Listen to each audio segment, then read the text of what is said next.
Alright, today we're going to be learning about how to make duct tape out of odds and ends that you can find just around the house.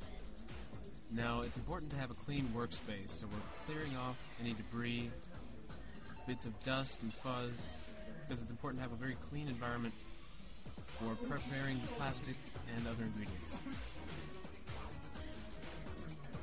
Make sure you get every last bit of dust.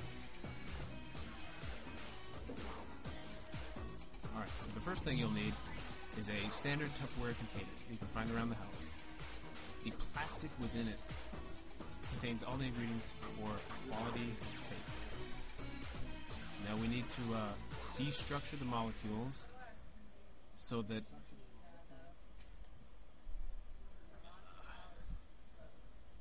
Alright, so we're going to use a standard microwave baking oven.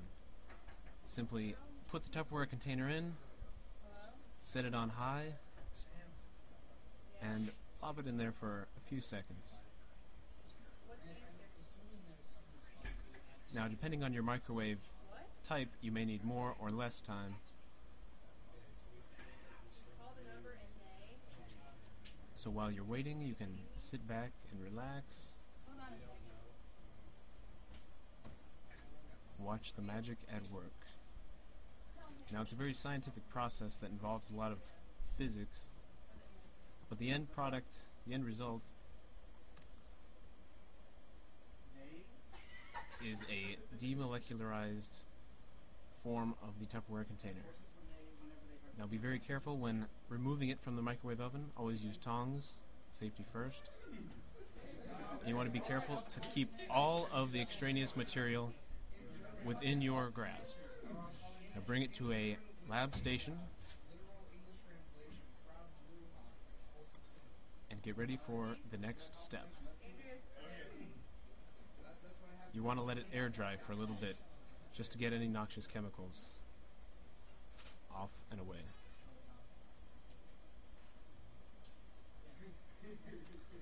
So now you want to flatten it out to make it a little more tape-like. Just press it down a little bit. We're going to use a adhesive material, which is old soda.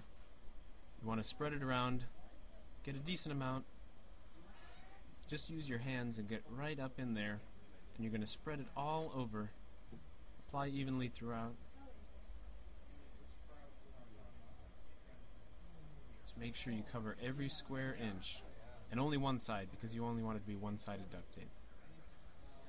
If you need a little bit more, just pour a little more on.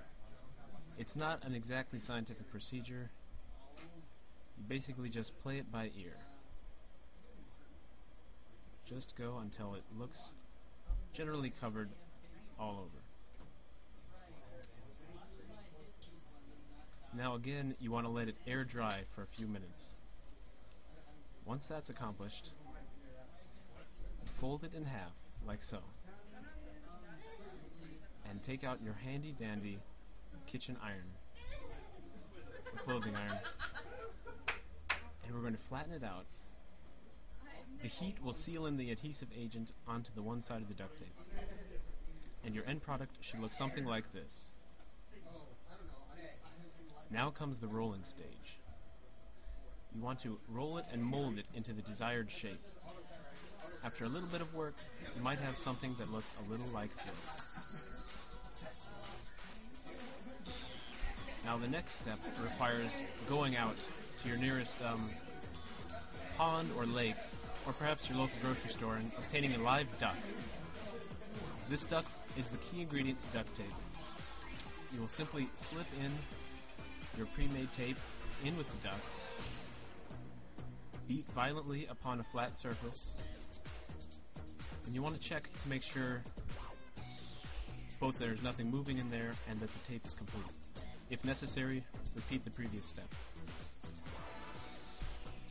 Alright, so now you search through, get rid of any extraneous feathers, and your completed product should be a beautiful roll of duct tape.